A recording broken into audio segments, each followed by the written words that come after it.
circulation. Third is the completely after treatment devices in the exhaust system, that is the catalytic converter. So out of this, much of the work has happened on 2 and 3, because whatever limitations we have in our whatever the stretch maximum can be done, it has been done on the serial number 1 also. So when we see BS6, most of the OEMs or companies have gone for number 3 and number 2, so that after treatment can be handled in a much efficient manner. Next slide, please. So if you see, if you see the catalytic converter for SA engine, the basically rhodium, we have precious metal being used, either platinum, palladium, or rhodium.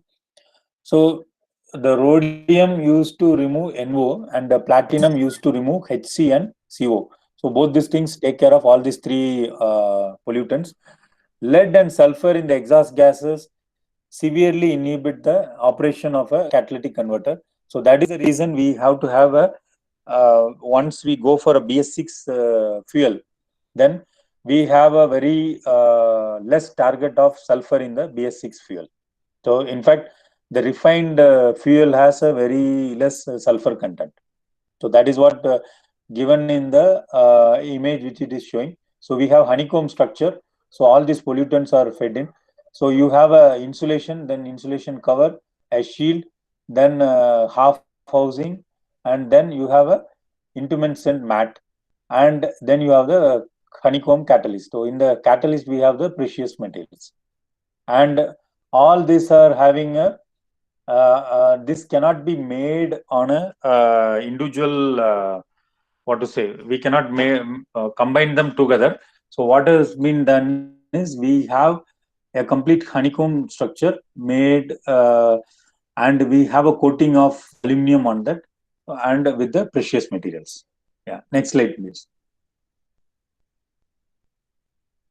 Yeah, if you see the 3-way catalytic converter, how it functions, a 3-way catalytic will function currently only if the exhaust gas composition corresponds to nearly 1 minus 1% stoichiometric combustion.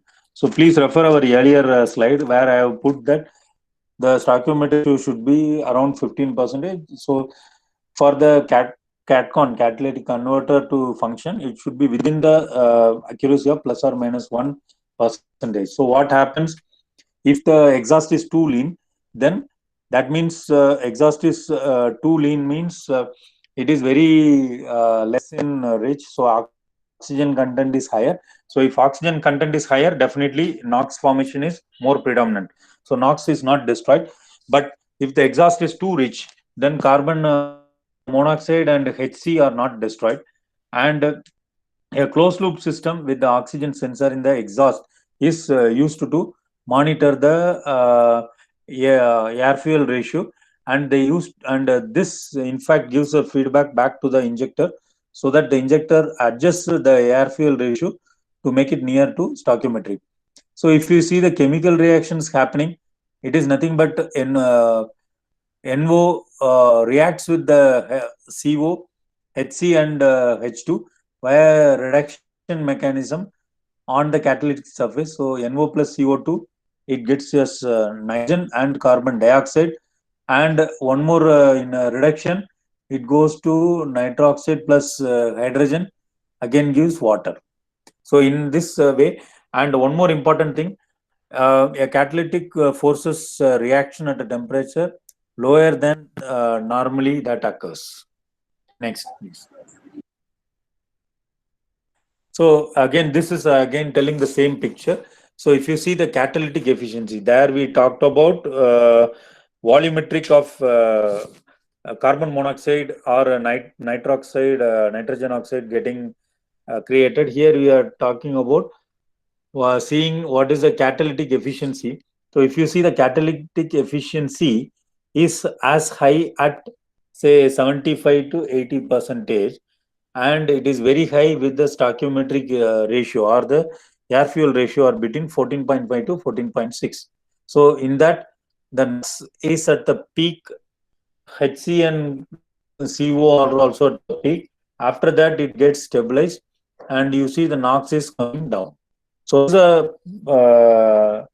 a configuration or a definition we have to make always within this ratio 14.5 to 14.6 for the CATCON to function in a best efficient manner. Next, please. So we talked about how the engine emissions are created and how it can be controlled in principle. Now let us talk on something how the industry has learned that and how it has adapted. So this table gives you a pollution control history in India. So it all started in 1984. So Bombay Motors Vehicle Act was enabled in Maharashtra state for all gasoline four-wheelers. Idling CO test limit was kept as 3% for all diesel vehicles. And there was also a limit set up for free acceleration smoke. Limit as 65 smoke unit. And in 1989, there was a regulation on smoke unit. And 1991, we had the CMR rule 115 and 11. In fact, same CMR 115 rule is being now updated. So we talked about the mass emission test on chassis dyno for all gasoline vehicles and about full load smoke and free acceleration smoke for diesel vehicles and engines. Then step by step we focused more on. Then we also had what is the emission norm for tractor created somewhere in 1999. This is called TREM 1. And then in between 2000, last 2 decades, that is 2000 to 20, there has been phenomenal, I would regulations. If you see 2000, it was BS2, which was getting created. 2005, we migrated to BS3 norms for four-wheeler, and especially started with in 11 cities for BS3, and all over India it was BS2. Then 2010, it was BS4 norms for again four-wheelers in 11 cities, and others it was to BS3.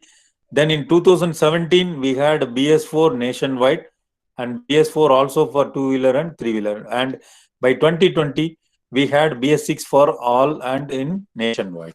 If you see last 16 plus say 26 years, we have come a long way, and now we are also we can say that we are at par with the global standard. So we are not far behind any global emission norms. Next, please. So these are the definitions of the norms. So if you see 1991, you see the CO, that is gram per kilometer, and HC plus NOx. It started with in 1991, it was 14.3 to 27.1. That is accepted limit. HC plus NOx was 2, and only it was different. HC, and in 1996, it was from 27 it has to 12, and even were also controlled. In 1998, it was on mostly on CO. So if you see 1991 to Bharat stage 2, now we have come 1. Whereas initially the focus was not much HC plus NOx, but during the last 2 decades, the focus was more on HC plus NOx. If you see Bharat stage 2 to Bharat stage 4 to 2000 norms, it has only as a figure which has been I would say controlled by half. Whereas if you see HC plus NOx, there is literally a 5 times reduction. It has come from 0.97 to 0.18, which is a huge challenge. And efforts in maintenance are reduced. So this is in case of petrol. Next, please.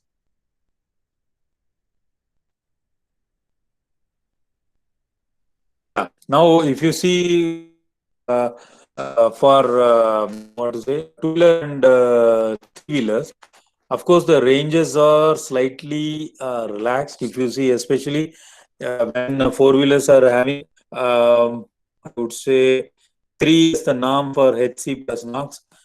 They had 8, and even CO there was up to 27, and here it went up to 30.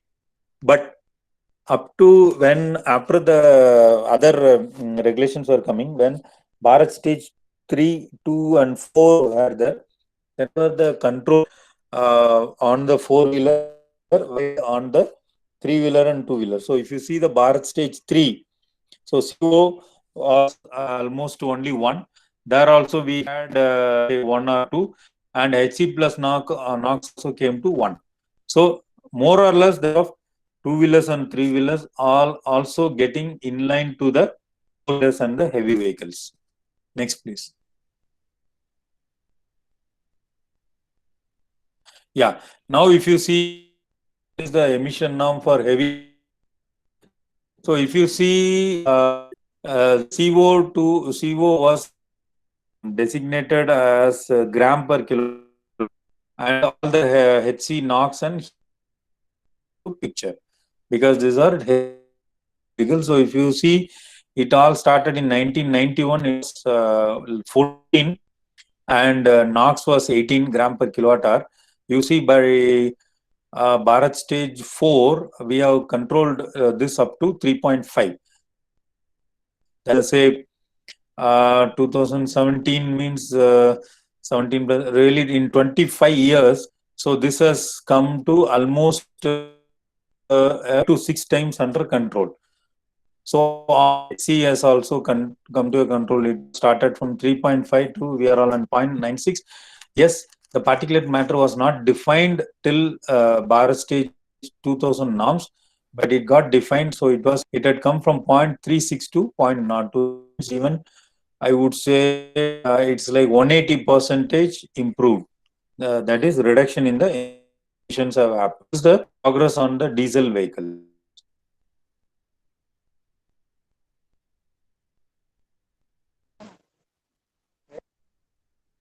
Yeah, but now the history of BS4, but what is the leap in the BS6? So if you see carefully, so in petrol, that is the gasoline, COHC are still having, and this is minded, it is in milligram. So that means 1 gram, and HC is 0.1 gram. Okay, NOx is 80 milligram. That means milligram is 0.08. So from there, it has gone to 0.06, and HC is the same. So that means a 25 reduction, and PM is not in a limit of gasoline, but limit is also focused on here as 4 gram. So to sum up, for gas vehicles, focus of huge NOx, and the PM was not there. Now there is a 25% reduction in the. We talk about diesel. It is the same as 500 milligram. There was no change. And NOx, which are combined, come down 43%. That is 300 to it has come to 170.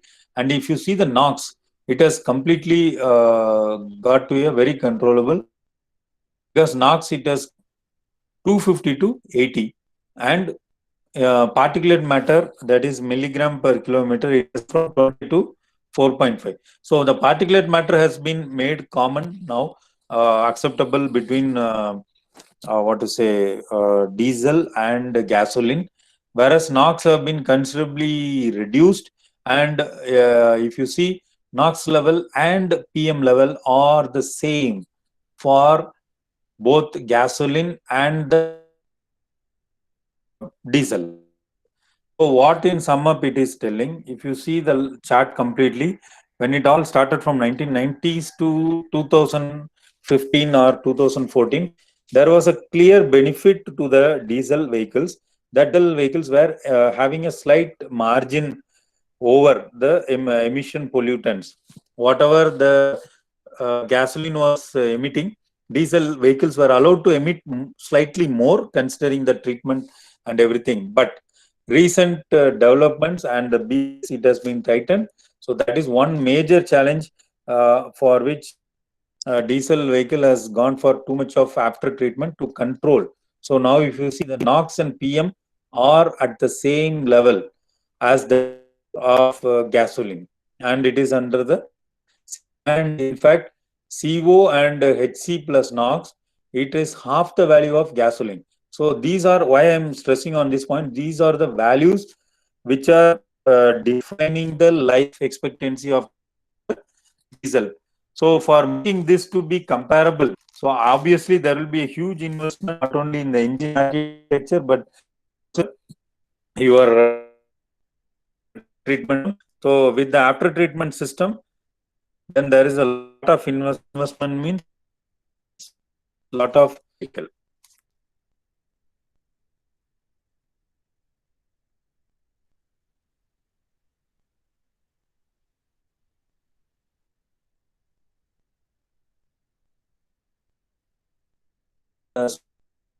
I will explain you in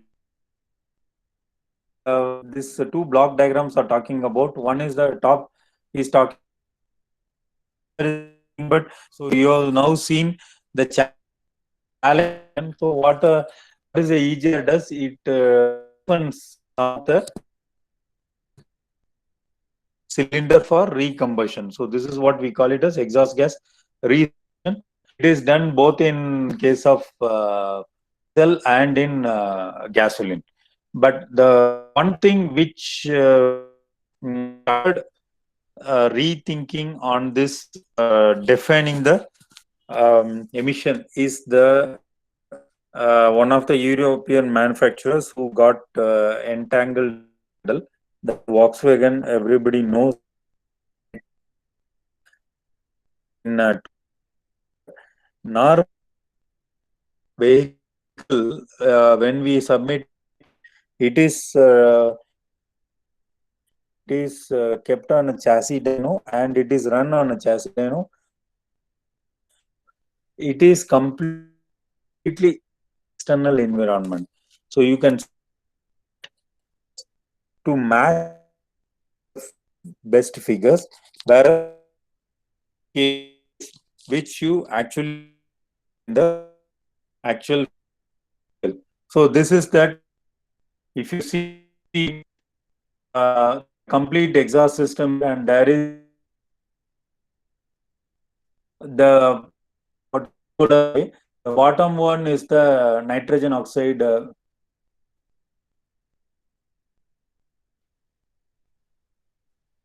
The bottom right hand side bottom is the trap, oxygen trap. So the oxygen trap in such a traps the NOx emission and shows the very least emission. But when this was measured on conditions by the legal authorities, they found had to recall nearly recalled. They also have to give a retrofitment completely, and a lot of lawsuits, lot of legal liabilities, lot of financial issues. So considering all these things, the strategy for measuring the emissions changed. Next slide, please. Yeah. So that evolved a concept called real driving. What is this real driving emission?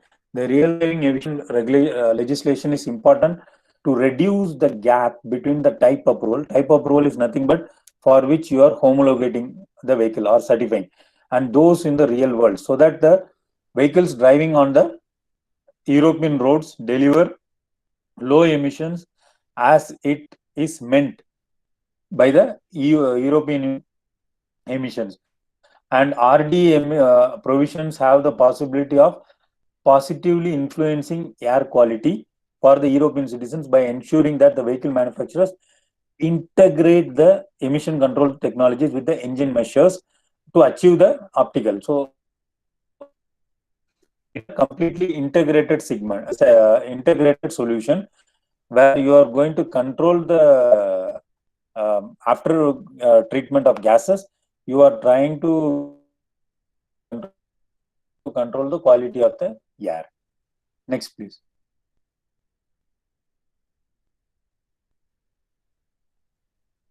So again, here the font is small, but I will explain you.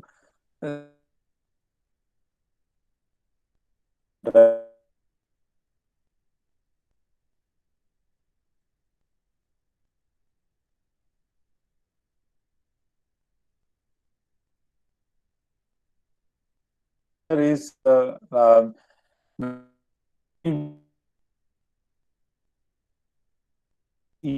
doing. So for you have, that means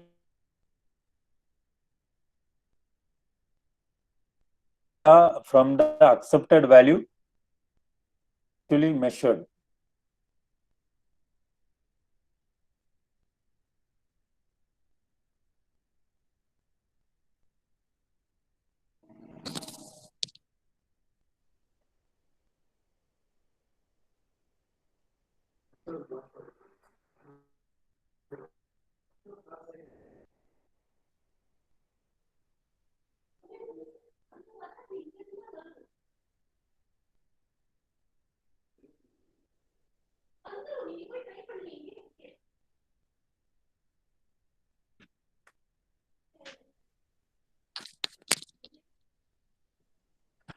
Yeah, I got a bit disconnected. I'm again audible, Mr. Kuldeep. Hello.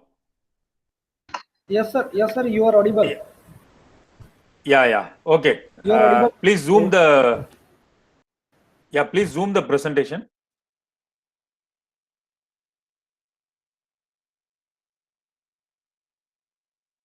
Yeah.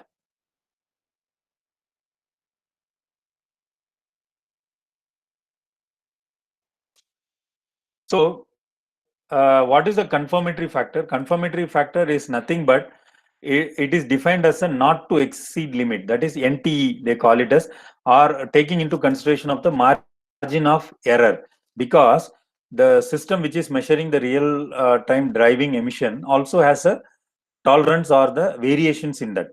So it all started in 2015. So in 2015, if you see, the European Commission agreed for a final conformity factor applicable from 2020 of a 1 plus margin, so that the margin error of PEMS measurement error is accepted for 0.5. So in practice, car manufacturer must set their design objectives well below the legal limit to be certain of complying. So for example, if I have to have a conformity limit of 1, then I have to design my system in such a manner that I get an emission value only almost at par with the emission standard set by the legislation authority. For example, NOx is set as at a limit of 80 milligram per kilometer for a diesel car. Okay, so I have to design the engine so that my emissions are at least at 60 to 70 milligram per kilometer. So that will give me an advantage. So that when I go for emission A, there won't be any problem for me. And by the way, Mr. Kuldeep, go to the one slide back. One more back. One more, please. You please go to that basics comparison. Yeah. So if you see this, no, next. BS6. Yes. If you see this, if you carefully see, go through article, in the across there is a Euro 6. Okay. In Euro 6 also, they are talking about NOx emission, which is at par with the BS6 emission. So if you see, NOx is in BS6, it is 80 milligram per kilometer. If you see the regulation of Euro 6, it is also 80 milligram per kilometer. So what I mean to say here is, so by migrating to BS6 norms, India has really catched up with the other developed countries. So now I can make a vehicle which is BS6 compliance and homologate that to any European country, which was earlier not possible. So next slide, how do RDE test work in practice? So under RDE, a car is driven on public roads and over a wide range of different conditions. Specific equipment installed on the vehicle collects the data to verify that legislative caps for pollutants such as NOx are not exceeded, and the conditions include low and high altitudes, year-round temperatures, additional vehicle payload, up and down hill driving, urban roads, rural roads, and motorways. If you carefully also read earlier, what to say, driving cycles used to conduct the test under controlled condition. It will never, you will not see any of the conditions of the actual driving stimulated here. Whereas now, if you see, these are all these 7-8 are all practical condition. For example, urban road. You go in urban road, it is always at a low speed, 15 to 20 kilometer per hour. When you go on motor speed, it is high speed. And you go year-round temperature, it is going to vary. None of the time the temperature is going to be the same. Whereas in earlier driving cycle of emissions, these all were done on a controlled environment. Means vehicle is used to be taken in a chamber where there will be a set of conditions controlled, and all the things are simulated, and you get that. So whatever you are getting on the vehicle will never match with the on-road condition. Next, please. So as I was mentioning, you cannot bring this suddenly on a one single direct transition. So the European Union went with the 4 phases. So our 4 packages. The first package of RDE was adopted in May 2015. It defines the RDE test procedure. The second RDE package was adopted in October 2015. It defines the NOx conformity factors and additional introduction dates, because the NOx is very important when you consider RDE. And the third is in 2016, it added the particle number. So it's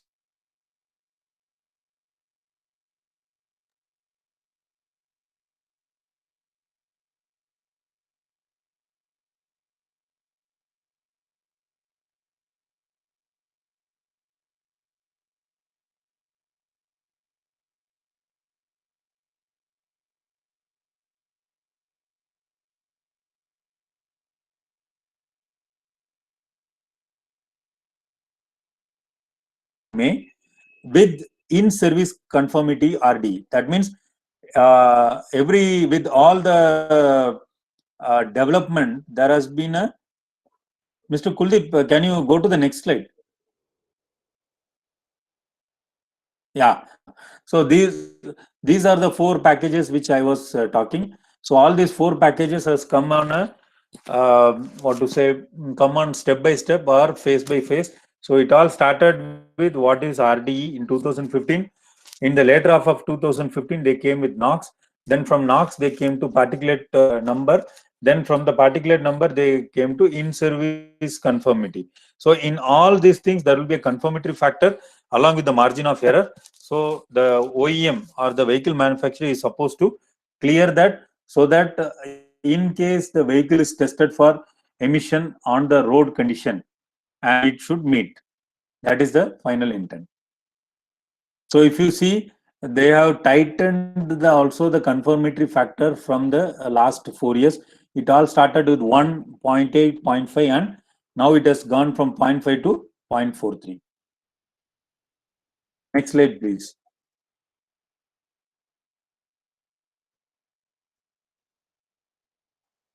Yeah. So this, if you see, again here we are talking about the same, the developments that has happened. I would like to stress here, as of September 2017, a not to exceed emissions limit is set for RD emissions of new car models with the confirmatory factor of 2.1 for NOx. That means the confirmatory factor is 2.1 for NOx. It will also apply to all cars till 2019 September. Now a confirmatory factor for practice particle number is 1.5. In 1.5, 0.5 is a margin error and 1 is a actual measurement. So it is referred to as for Euro 6D. But what is happening from Jan 2021 for new models, the NOx CF will be lowered to 1 plus error margin of 0.3. That means what is happening? Earlier it was 2.1 NOx. In the 2.1 also, they were having 0.5 error margin. That means you can go up to 1.5 deviation from the actual. But what they have done for vehicles which will be manufactured from this year and next year start, the error margin also they have reduced to 0.43, and also it is 1.1 plus. It is not more than 1.5. So the message here is the confirmatory factors are getting more stringent. So maintaining the NOx and the particle is going to be very tough, especially with respect to diesel is concerned. Next slide, please. Yeah. So this slide, if you carefully see, talks about the worldwide implementation of RDE. So it all started, I would say, European Union. The monitoring started from 2016 as given. The confirmatory factors got established in 2017. Okay. And in fact, RDE4 voted was in mid of 2018, replaced by the new thing from 2019. Whereas in China, if you see, China 6, they are saying, like Euro 6, they are having China 6. So China 6 monitoring from July 2020, and confirmatory factors will be from July 2023. If you see Japan, by 2022, we have to have a confirmatory factor of 2. In Korea, already they are much ahead. So in 2017 itself, they had a for diesel only compliance. Whereas if you see India, as we told, it is BS6 by April 2020 and monitoring by 4th, April 2023, confirmatory factors. Okay. And if you see the left-hand side, that is United States, the PEMS for detection of defeat devices, they have gone much ahead. Defeat devices means if there any malpractice software which is helping in meeting the emission, that will have to be completely diagnosed. That is the CARB they are talking about. In Brazil, they are saying level 7, L7, L8 procedure to be published by 2020.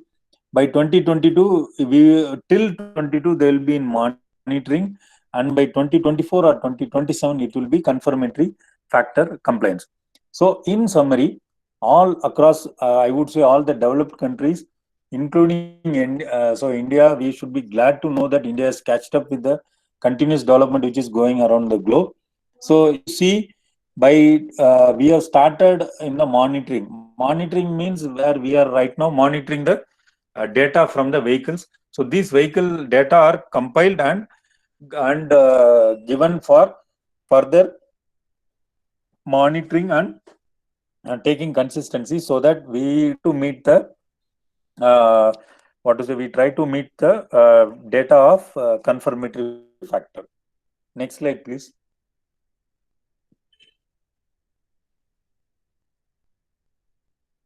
So if you see the next slide, it is in nothing but non-road in-service monitoring committee. So it is again talking about the same, that in European Union, they already started from Jan 2018 onwards, and they are in submission of the first results by end of 2022. Whereas if you see in China, it's they are talking about a confirmatory factor of for NOx of 2.5. In India, it is yet to be established. So for non-road in service monitoring and confirmatory also, things are happening around the globe, and India is also part of that. If you see the next slide,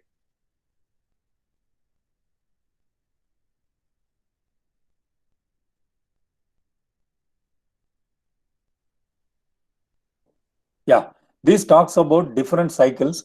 So NEDC is new European drive cycle. WLTP is world load drive cycle, and RD is real. If you see the conditions on which these cycles are done, because till 1980s or 1990s, we were doing as per the NEDC only. So if you see the NEDC, you see it only covers a limited, as you see the temperature, it is 20 to 30 degree, and it is only covering 11 kilometers.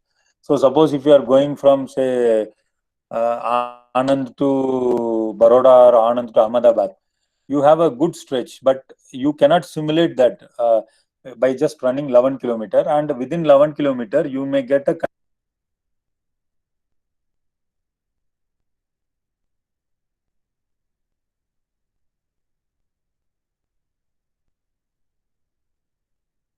height is not considered, and features of vehicle are not considered, and driving dynamics is also not considered.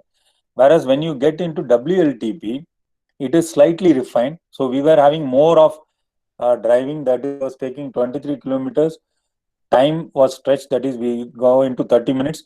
Then even the max speed was revised to 131. Weight was having only extreme cases, what is the highest and what is the lowest. But there are still inefficiencies. So RD came with the conditions. If you see temperature, it goes -7 to 35. So it completely takes care of all the thing, driving a vehicle in Russia or in driving a vehicle in very high altitude temperature to the dusty and rough, I would say high temperature condition of 35 degree centigrade. And if you see the distance travel, it covers around 90 kilometer, and you see the time, it gives us 90 to 120 minutes, fairly simulating a actual real drive condition. And you see the maximum kilometer speed, it goes up to 160 kilometer per hour, and you see it simulates a condition up to 9% of mass. That means if I'm declaring that I will have a gross vehicle weight as say 3.5 ton, which is up to a limit of a car. So I will load the vehicle up to 90%, and because most of the condition, the car is loaded like that. And the dynamics is also contingent. So what the summary shows here is, whatever with the RDE, it's going to be absolutely near to the real drive type of driving pattern. Next, please. Next slide. So in the next slide, again, we are talking about what is the extended, because WLTP, there is a slight extension of the class, whatever they have done. So in the in WLTC, they have added the gradient. Earlier, the gradient was not there. Then it tried to simulate the normal driving condition, and the gradient was purposefully introduced to ensure that there will be a severity with the gradient, which will reflect on having high CO2 emission. So the modified IO or the extended WLTC has a gradient attached to that, and also there are refinements in the your driving pattern, that is the highway, and also in the rural. So these are some improvements in the cycles done by the legislating agencies. Yeah.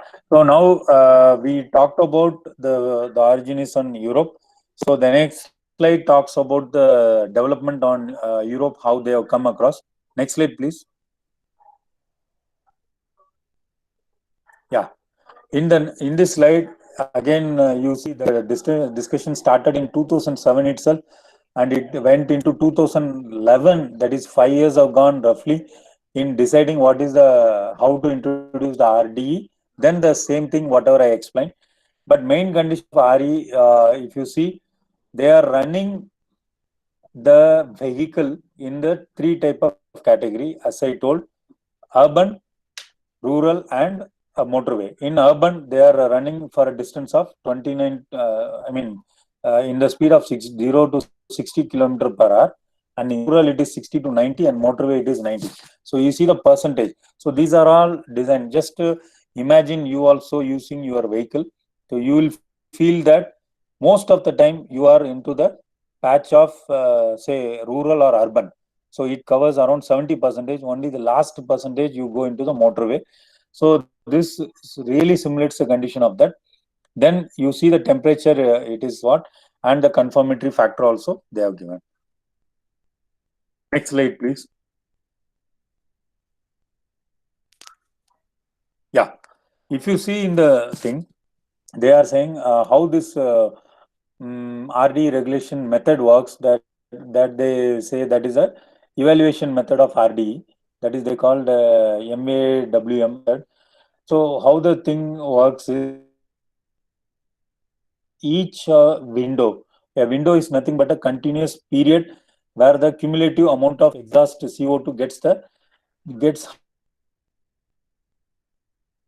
running on WLTC mode. Windows are made every second, like frames every second, and average speed and exhaust gases of each windows are calculated. CO2 characteristic curve is made based on WLTC, and weighted factor of each window is calculated. So NOx emission as a weighted average of the window is calculated finally. And in the right hand side, there is a tolerance band also given. So the next things are a bit detailed on how they are doing and everything. The basic message I want to give here is these values are collected on instantaneous basis, and basis on what they provide to the they basically emit equivalent to that of the driving condition. And the next page, if you see, this is again in one of the other countries where they are following, that is Japan. So if you see, you have gone to the next slide. Next slide, please, Mr. Kuldeep. Yeah. So here, if you see, this is a definition of condition in Japan. So they have also gone for a WLTC mode, but there are some changes. So if you see category of speed, they have given in two phases. In one phase, it is low speed, that is it runs to 20 to 35%. Middle speed, 40 to 60, and high speed it is 60 kilometer an hour.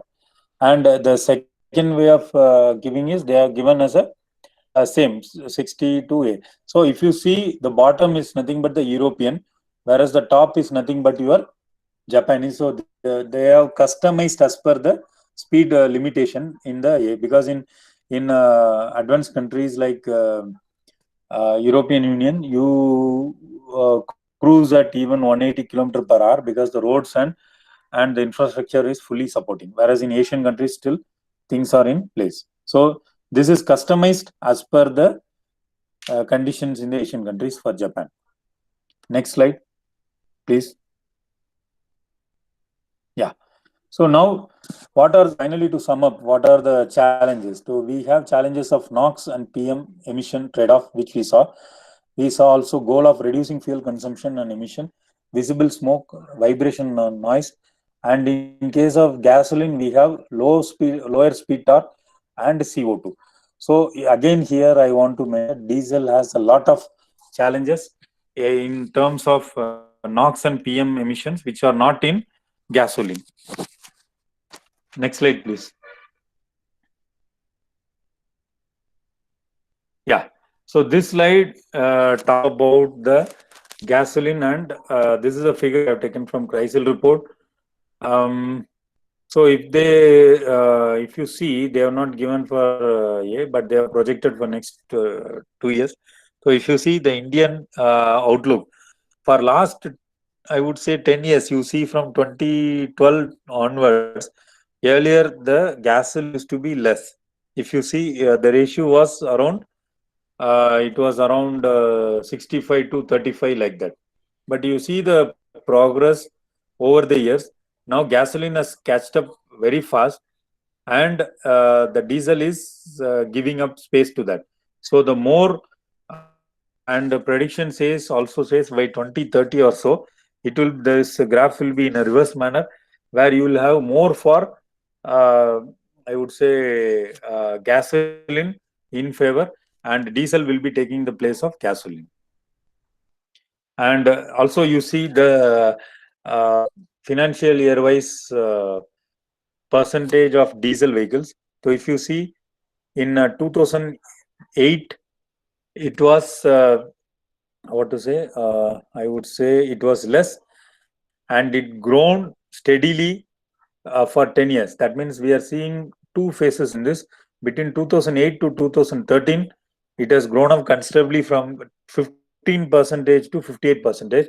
Whereas if you see from 2013 to even 2019, it has come to 36%, and 2020 it is 32%. That means 32% diesel, and rest 68% are going to be gasoline. And you see this trend is further weakening the position of diesel because of all these factors. So by 2022, it may we also seen that it will go only up to 24. That means only 1/4 of the vehicles will be on road or of diesel. Probably that will also be on the heavy duty vehicle side. Next slide, please.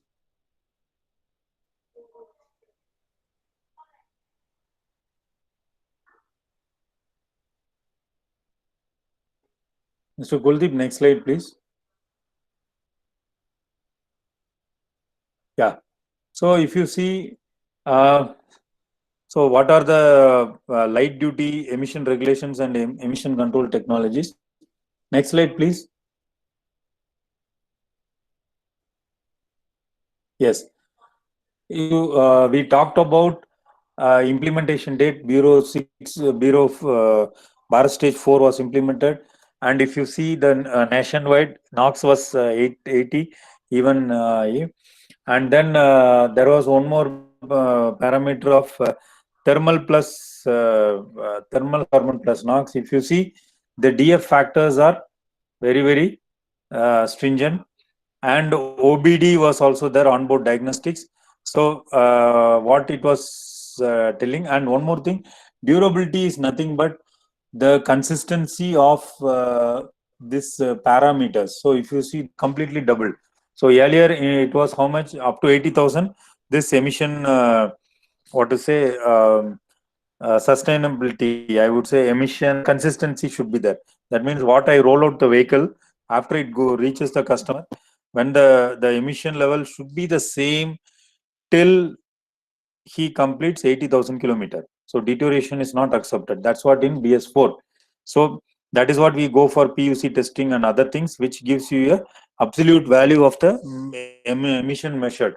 But now with the BS6, again with the stringent norms of this is completely doubled. So up to 1.6 lakh kilometers, the emission value should not deteriorate. So this is the expectation. And if you see the OBD, onboard diagnostics, it should be CO should be 3200, NOx should be 1200. It has also all values have come down to a 1/10th level. If NOx level it is 180, and PM 25 level it is 12 by 2023. Next slide, please. So next slide. So if you see the heavy duty diesel, regulations will be more stringent. So if you see in Euro 4, Euro 5 and Euro 6, the carbon monoxide value has not come down much. But again, you see the step down of NOx. In Euro 4, it was 3.5. Now it has come down 1 by how much? It's like 100 times it has come down. Okay, so it's like 3.5, it has gone to 0.4, and you see PM level, it has halved from the original level. And this is on a steady state testing. In the transient testing, that is the world harmonic drive cycle. So you again have the parameters again in the decrease for hydrocarbon NOx has considerably reduced, and same is the case of PM. So the summary or the message from this slide is, for all the heavy duty engines also, it has become made tough for the on-road. So these are at the engine certification level. So you can understand the changes or technical research need to be done on the engine level. Next slide, please. So if you see this, what are the challenges for future regulation? legislation. If you see the heavy duty diesel in developed market, this is because of the toughest NOx requirements driven by Carbex limits. Then, as I told, carb is leaning towards 0.03 per HP hour.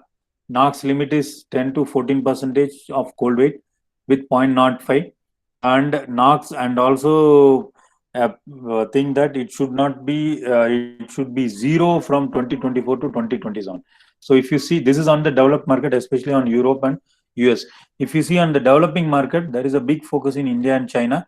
So if you see the China heavy duty on road, so already we have China 5 by 2019, and Chinese 6 city vehicles are up to 2022. Then China 6B, like that. They are also having for China 3 and China 4 for off-road. India, India is BS6A by 2022 and BS6B by 2024. So all are in same path, and there is a continuous improvement happening. So what is there on the off-road? Please go to the next slide.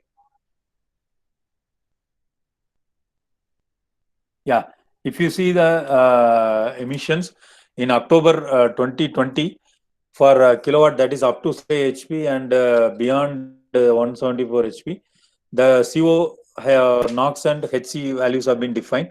And if you see the October level, that is between 174 to, that is a huge decrease in the NOx level. And by Trump, that is more applicable factor and everything, they are calling for a huge reduction in the NOx levels and the PM level. So 0.025 has come down to 0.015. And if you see, there is also a huge reduction for higher HP engines, which is being talked about. And also there is also a huge level of reduction in the ammonia value, whatever it is being talked about. So the focus is on DNOx and the filter forcing, so that we will not get any soot or anything from this stationary or the off-road engine. So next is, again, we are talking, next slide, please. In the next slide, we are again talking about on-road versus off-road legislation comparison. So if you see BS6, it's April 2020. In Trump 4, it is October 2020. NOx value are the same, if you, and whereas PM value is very, very stringent in on-road vehicle, whereas in off-road and this is double that. And industrial average, you have three different catcons or catalytic converter. You go for a DOC, CSF, and what to say, SCR. And in case of Trump, you also have Trump 4, you also have DOC, then with and without the DOC, then SCR. And in case of Trump 5, that is a revised version of off-road, we also go CSF. So these are nothing but terminologies related to your after treatment, after heat treatment.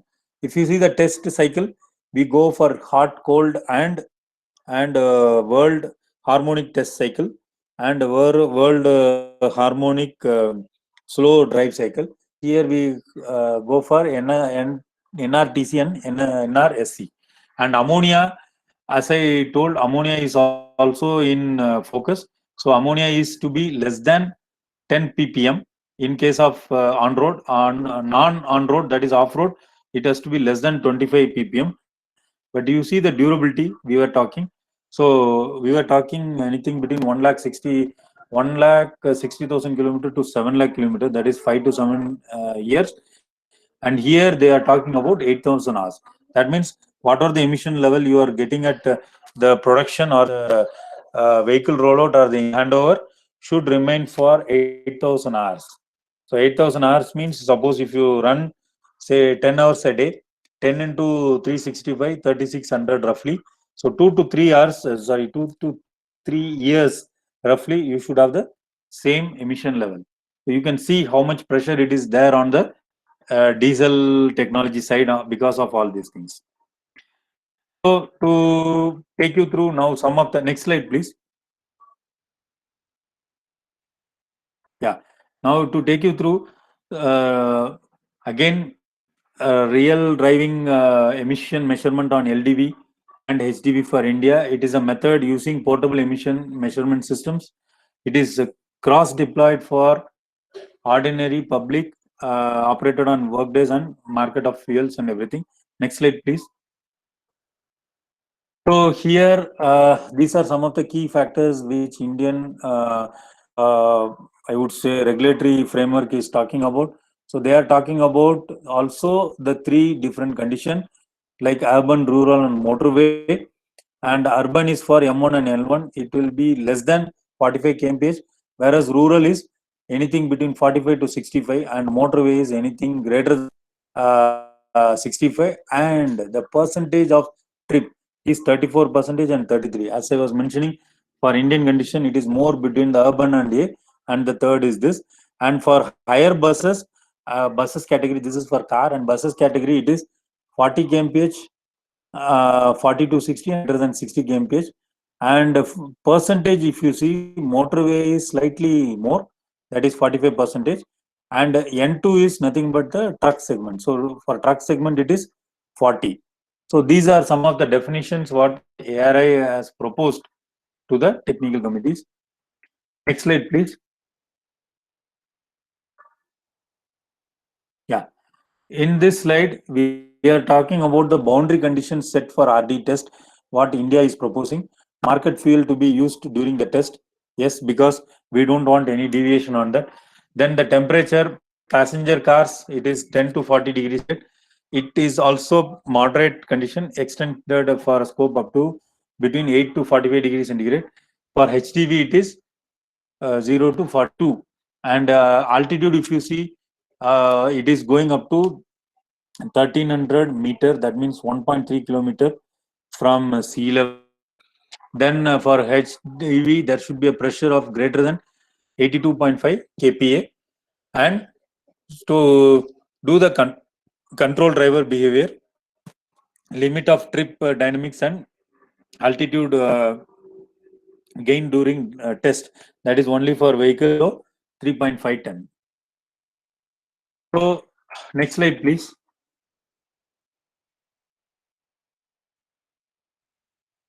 Yeah, if you see, this is talking about a real-time monitoring of vehicle example. So this is one setup how they are doing.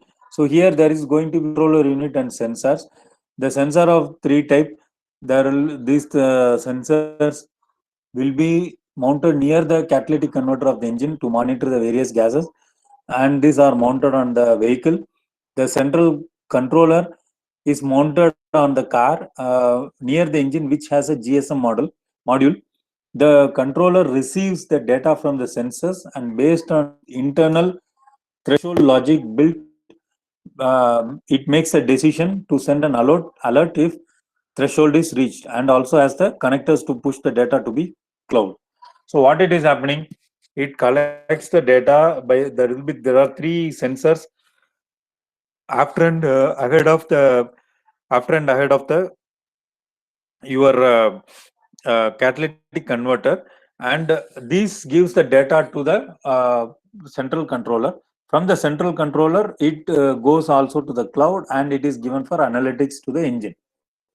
So what is the engine doing? This is though this feature is optional, but it is a very intelligent feature to make to analyze with all the historical data on the next course of action. Next slide, please. Yeah, this is a one image which talks about the real architecture. So if you see, there is an engine manifold, then you have upstream pre-cat sensor, then you have the catcon, then you have downstream or the post sensor. So if you see, the signal is given both from the pre and the post to the central controller, which also has a GSM module. The microcontroller will interface with the sensor through the GPIO and can receive data from the sensor. Then the central controller also can be interfaced with the ECU model to send alert and notification to the engine dashboard. That means you will get a notification on the engine dashboard. Next slide, please. So We have talked about many of these details. So, just to sum up, there is a drive after the Dieselgate for an extended emission compliance. RD legislation initially was targeted primarily toward diesel and NOx and the gasoline PN emissions, but now also the NOx emissions of gasoline concepts have to be reduced. RD also opens opportunities for the gasoline engine to increase the market share, as we have seen, against the diesel engine in some vehicle categories, as the FR RDE compliance will be very, very higher than compared to the gasoline engines. Next slide, please. So this is a snapshot I have taken from AIS 137, which talks about, that is the automotive Indian industry standard, which is the Bible for Indian regulatory framework. So this part 3 of AIS 137 prescribes the test method, testing equipment and related procedures for type approval and confirmatory production testing of all vehicles. So the chapter 20 of verifying the real drive emissions will be included after the finalized recommendation of the Indian driving cycle. So what I mean to say is work is happening on that. Already notification has come, but what is the exact limit is under discussion and debate, which will be soon getting finalized. Next slide, please. So we talked about diesel under pressure or threat from the legislative framework and also from the gasoline framework. So there are also alternatives being talked about for diesel, so which are just presented here. So here we are talking about the alternative fuels. So if you see the alternative fuels, biodiesel, CNG, ethanol E85, LNG, LPG, methanol M85, all these things are there. So I have listed on the primary components, main source, and the last column is important because that determines how you can carry or store this fuel on the vehicle. For example, CNG is stored as a gas, whereas all other things, whether it is LNG, LPG, these are in liquid form. So liquid form calls for a bigger storage capacity. And because of this issue in the volumetric efficiency, the other fuels are not finding as much as efficiently getting implemented on the vehicle. So out of this, if you see, even in the recent expo commercials, they have projected LNG, which is a very good alternative for diesel and also improvised version of CNG. But because of the storage and transportation issues, LNG is not taking shape still further. Next slide, please. And in also the alternative fuels, what is the combination if you see for biodiesel? So many engines are compatible up to 5% of the blend. That means in the biodiesel, you will have only 5% of blending, but engines are also now modulated or adapted to take up to 20% blends. If you see CNG, it is completely compressed gas. EVs we'll talk about, and in E85, we see that light duty vehicle and heavy duty trucks are flexible wheel that fueled with E85, where there will be a 15% blend. Next slide, please. And here I'm talking about the other vehicles. Yeah, hydrogen also is a good alternative, but we have a problem because of the volumetric efficiency in storage. This is also a liquefied. So no vehicles are available for hydrogen. Some vehicles are being leased for demonstration. So continuous work is happening on the hydrogen, whether it is a fuel cell work or anything. Whereas again, LNG in developed countries for bigger trucks, because in bigger trucks you have lot of space for storage and transportation. LPG, again, it can be even in India in small vehicles, LPG is there, but because of the supply and storage issues, it is not. Whereas in methanol, there are many heavy duty buses under trial. The problem here is how do we leverage the availability of this products, for example ethanol, how, because ethanol is already used for a lot of your regular consumption of human mankind. So after the availability has to be checked, whereas in case of natural gas, it is coming as a byproduct during exploration of oil. So the availability is not an issue. So these challenges have to be overcome. Next slide, please. So advantages of biodiesel, if you see, it's renewable, energy efficient, it displaces petroleum derived diesel fuel, a solution for checking global warming, then reduction in tail pipe, biodegradable, that is a very important point, and very important point, it is made from either agricultural or recycled sources. Next slide, please. So till now we have talked about the diesel vehicles, first on the regulatory, then on the we talked about how it is. Yeah, next slide, please, Mr. Kuldeep. Yeah. So now the other game changer is nothing but the EV, but we cannot directly jump to EV. So we have an intermediate called hybrid. So this chart talks about different type of hybrid. The top is the mild hybrid, where you see engine is there and also battery is there. So either it can drive on a completely engine, or it can drive on a battery for limited distance. And second is the plug-in hybrid. In the plug-in hybrid, you have again the battery is charged and it can be driven through either the engine or through the motor. And whereas in case of fuel cell vehicle, it is only through the fuel cell, and battery is getting charged when the motor is driving, and from there it gets pick up. So there are next slide, please. So this chart talks about how the distribution of the hybrid vehicles are being planned or implemented across the globe. So for all the small vehicles, it is only the complete EV, that is electric or battery electric vehicle. Whereas if it is for a passenger sedan or a compact SUV, it will be a plug-in and a hybrid vehicle. And for fuel cell vehicles, since a lot of package and storage space is required, all the buses and delivery trucks are being targeted. So this is how the vehicle size versus driving distance and the application of vehicles are being deployed. Now, next slide, please. So if you see this slide talks about the why I'm showing this slide is in case the diesel is going have to have meet all these challenges. One of the option is also to have a hybrid.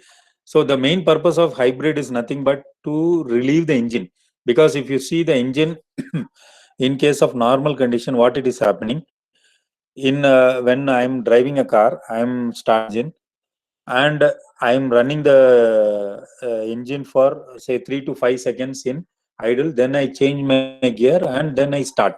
So when I'm engaging first gear and first 2 seconds, then there is a changeover in the torque, and torque reduces and speed increases.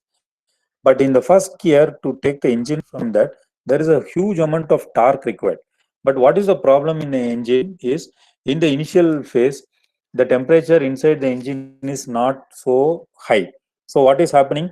There will be though the friction, though the lubricating oil is there, since the temperature is not up to the mark, it will not have its desired lubricating capabilities or characteristics. So what has happened during the start of the engine, there will be a huge friction between all the moving parts. So huge friction, moving parts, that means heat generation. Heat generation means NOx, and there will be also rich fuel means CO. So what is the solution? The solution is to start the vehicle with the EV, because the advantage with the EV is like it's a motor. You just charge the, I would say, supply the energy to the motor from battery. The motor immediately gets triggered and starts rotating. So in the initial phase, you augment or you start the vehicle by a motor supporting the engine. And once after some distance it goes, or after the engine goes into then the motor can get disconnected. So this is called a hybrid architecture. But in this case, there are different type of architecture. A mild architecture where a motor is just fitted on the belt drive on the internal combustion engine. So you recollect the alternator. This motor replaces the alternator. So what it does, when you just crank it, the battery gives supply to this motor. This motor fires the engine and it gives the trigger to engine. So no charge as such is taken from engine. So this is called a mild architecture. This mild architecture is there in, I would say, in Mahindra Scorpio, Mahindra architecture variant is globally this technology is already proven many of those Toyota players is. So again, there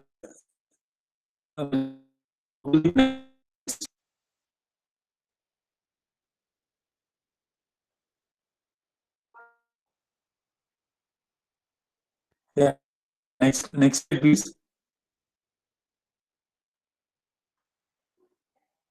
Yeah.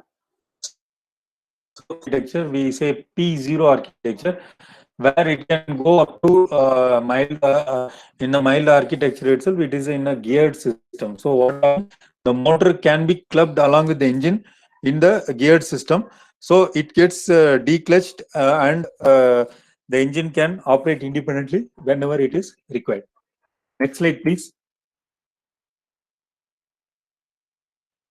So in the P1 architecture, it is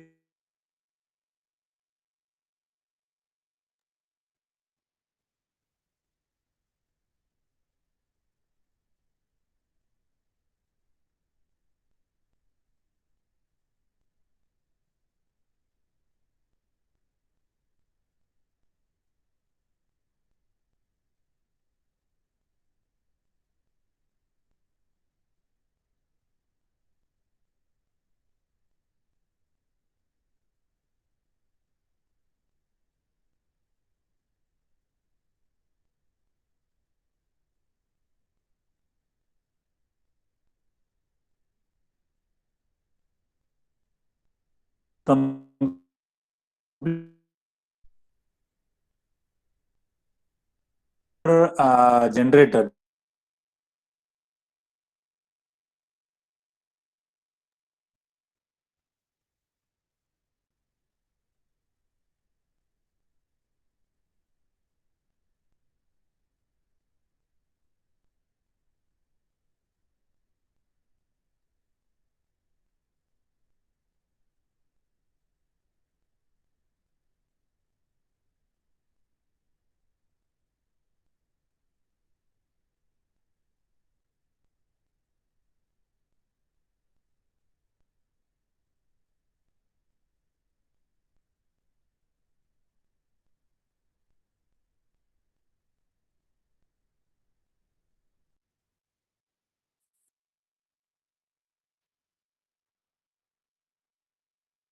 Yeah. Next slide, please. Yeah. Next. Yeah. Next slide. Next. Yeah. So this is a no. Go back, please. Yeah. This is a. It talks about the strength and the limitations of the powertrain technologies. So first column is ICE. Second is mild hybrid. Then plug-in hybrid. Then you have battery electric vehicle. Then you have fuel cell vehicle.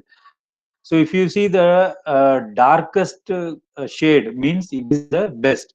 So left hand side uh, rows talk about the parameters. So first is the environment, second is the performance, third is the economics, four is the key characteristics. So if you see the ICE is very good in case of performance and economics, whereas it is bad in terms of T2W emission and W2W emission. That is nothing but well to well emission, well to wheel emission. That is from the well or the storage tank to the wheel, how it is getting converted.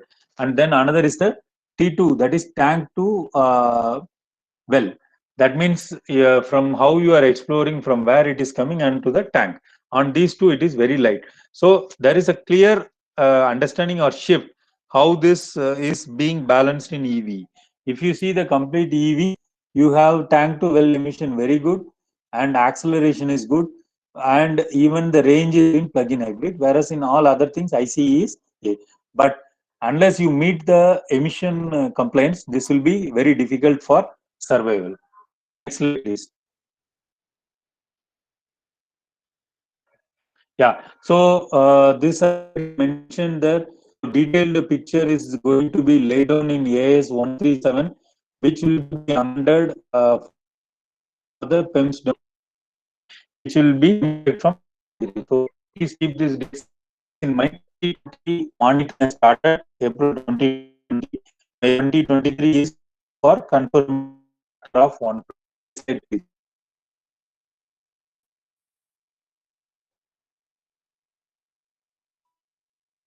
Mr. Kuldeep, next slide, please.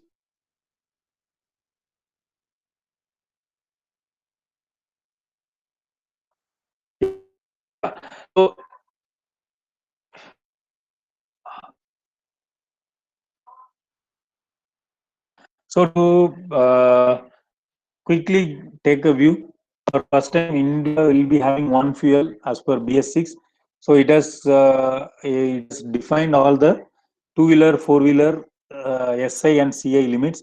It will be significant. Then we have all RD emission fully accommodated BS6 testing requirements for certification.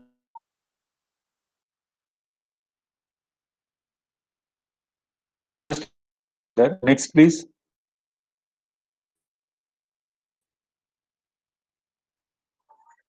So, yeah. So, Indian Express.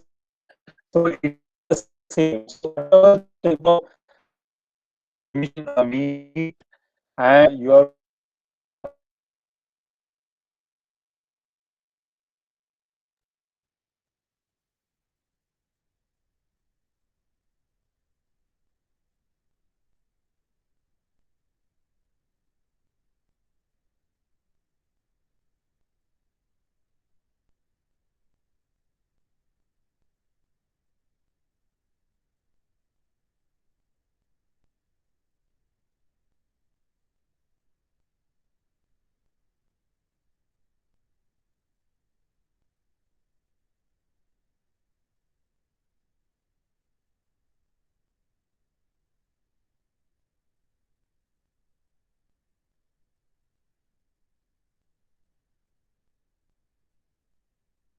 to make this engine. You imagine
Yeah, sorry, I got disconnected.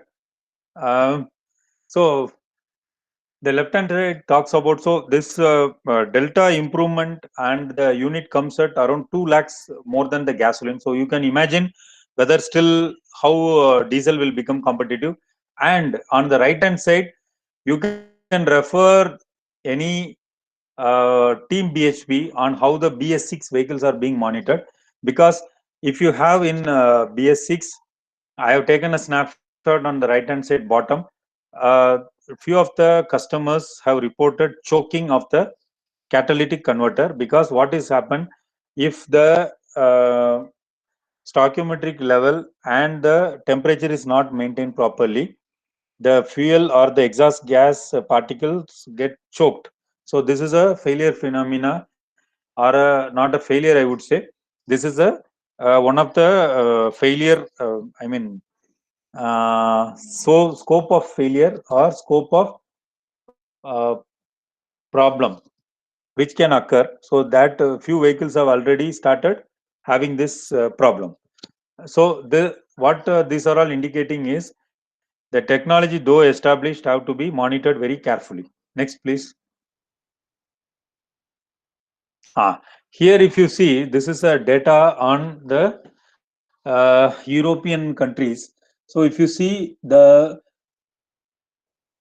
y-axis gives the average NOx conformity factor, and the x-axis gives the different type of after heat, emission control technologies.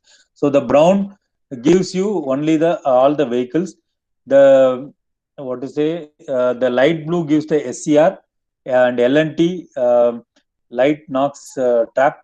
It gives in the orange, and in the pink it is EGR. So if you see in total, for low speed and middle and high speed, for all speeds, the SCR is having higher conformatory factor, whereas if you see the LNT and the EGR, they are having very low.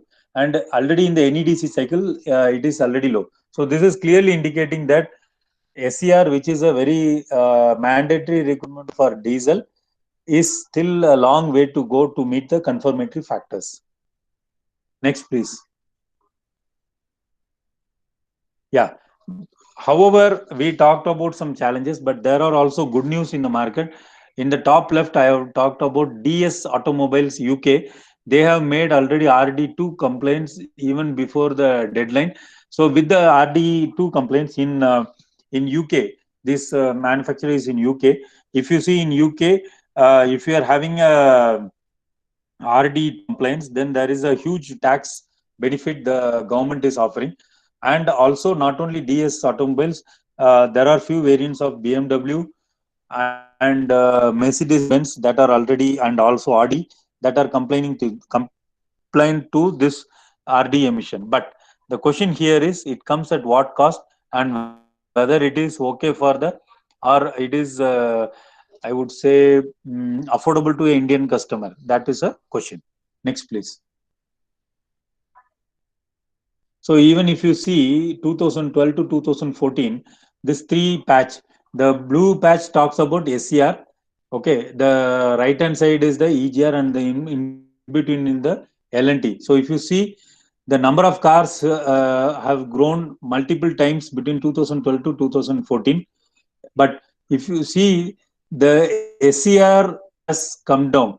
Earlier in 2012, it was almost 60. Now you see it has come to 40. That place has been taken by LNT and the EGR. So LNT and EGR are more predominant for meeting on gasoline vehicles. So this is one more indicator that we are towards going for more of gasoline and less of diesel. Next slide, please. So to summarize, top selling cars exceed the emissions by 3 to 6 times on HCM NOx. The cost implication for fitting this device in diesel cars is around 2 lakhs per car. Currently, there is a cost differential between diesel and petrol by around 7 per kilometer, which is almost now getting bridged. So that is the reason, if diesel is not managed, diesel technology is not managed properly, the days are I would say, the curtain is not far from falling down. Next, please. So with this, I thank all the participants for patient listening. What I have tried to summarize here is, what are the basic emissions that you are encountering in both the gasoline and diesel? What are the factors affecting that? How these quantities have been defined throughout the years by global agencies, Indian, and now why we are going from a chassis dyno or the earlier to RDE? What is RDE? What is a confirmatory factor? And how the confirmatory factor and what are the driving conditions it takes uh, into your design, and how these are affecting. So the trends are very clearly telling that the SCR or the after heat treatment for diesel is going to be very complex and costlier. So unless we operate a diesel with the augmented, maybe a hybrid mode, or with any alternate fuel, standalone diesel will be a real challenge for the future survival. Thank you.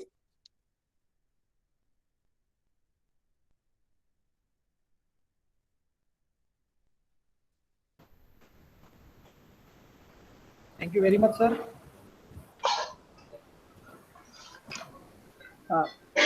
One question I have. Ah, It was a nice presentation, Pradeep. I heard like in Europe is considering to bring the evaporative emissions and AdBlue also into the legislation purview. Is the same thing planned for India also? Yeah, it is being talked about beyond 2023. You are right. Okay, thank you.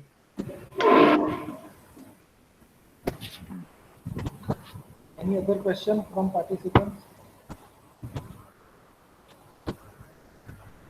Sir, it was nice session presented by you for emission regulations across the globe and the upcoming technologies as far as the pollution treatment is concerned and the testing cycles for an heavy duty diesel vehicle.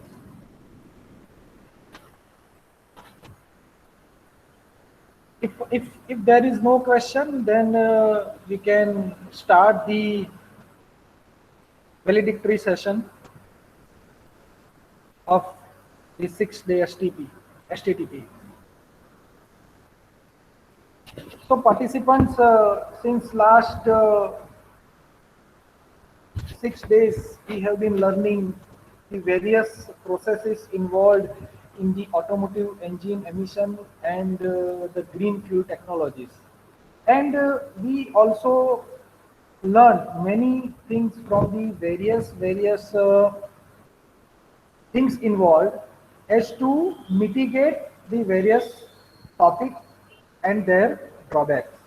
So if I summarize the 6-day STTP, from the right of the first day, we have started with the keynote speech by the Pradeep Chandrasekaran sir. He had discussed many things on the topic of consumption of green fuels to minimize the reduction of CO2 emission of fossil fuel.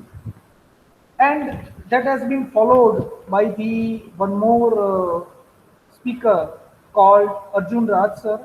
He had discussed on the electric vehicle tests and their standards. So electric vehicles nowadays we are looking as a way forward technology. So what are the tests involved in the electric vehicles and how the test being carried for or to meet the various standards that has been discussed by the P. Arjun Raj sir. Then this next day, day two, we had with Mr. Dushyant Bhatt from the Mercedes-Benz, who has enriched us on the various systems available as of now. For the fossil, for the vehicles operated on fossil fuels and various BS6 compliance and use of technologies is to minimize or reduce the rate of exhaust emissions. So that was the involvement of various compliance and their working process of BS6 vehicles with the different its synchronized mechanism, synchronized subsystems. Then day three, we had Dr. Milindes Yadav sir. He taught us on the variable compression ratio engine and its optimization techniques followed by the different method of optimization for the reduction of various treatments on and around the engine. Day 4, we had exclusive session on the chemical point. So we know that catalytic converter is utilized for the absorbing the harmful gases, harmful pollutants, and which can convert with the less harmful byproduct. But for the catalytic converter, we need to have the catalyst. So catalyst is nothing but the chemical portion. So Without the catalyst, we cannot say the catalytic converter as a component. It just only consider as a one small component, or I can say one small channel. Without catalyst, it will not work very efficiently. So as we know that catalysts are the main substance sorry, into the catalytic converter, without which it cannot be considered as a, it can be, I mean, considered as a small box. So C had conveyed many points on the catalyst, such as noble and non-noble catalyst. So day 5 we had engine life cycle assessment and its need by the Dr. P. D. Patel sir. So he conveyed many things, how the components, how the various section of the engine gets deteriorated after some interval of time, and what are the reason behind that.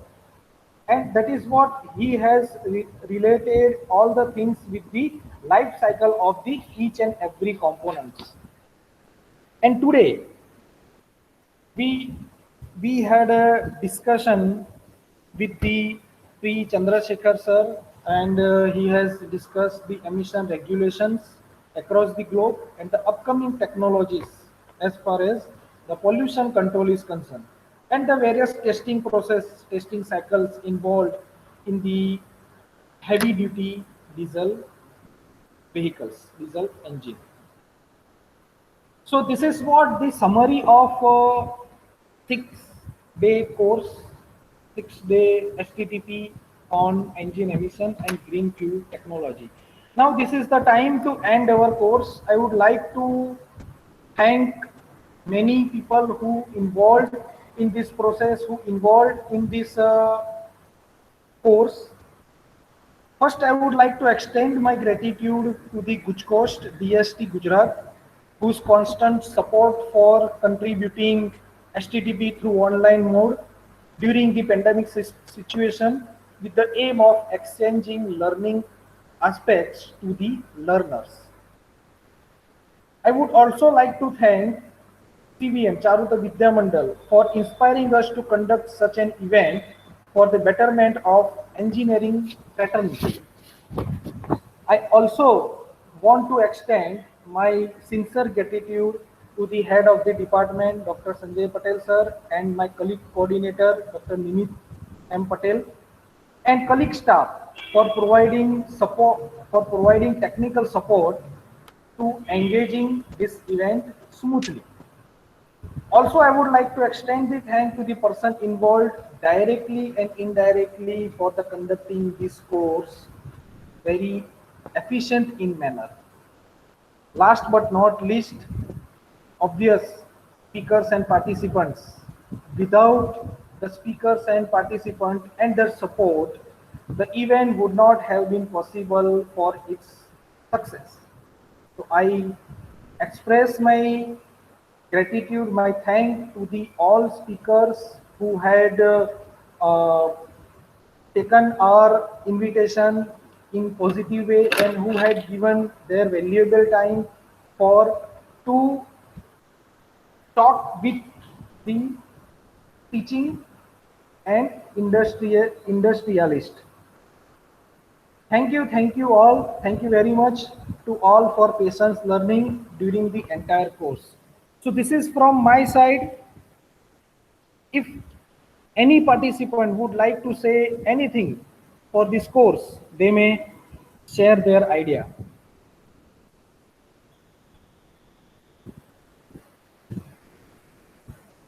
Nobody? Okay, so we are ending the session. Have a good day.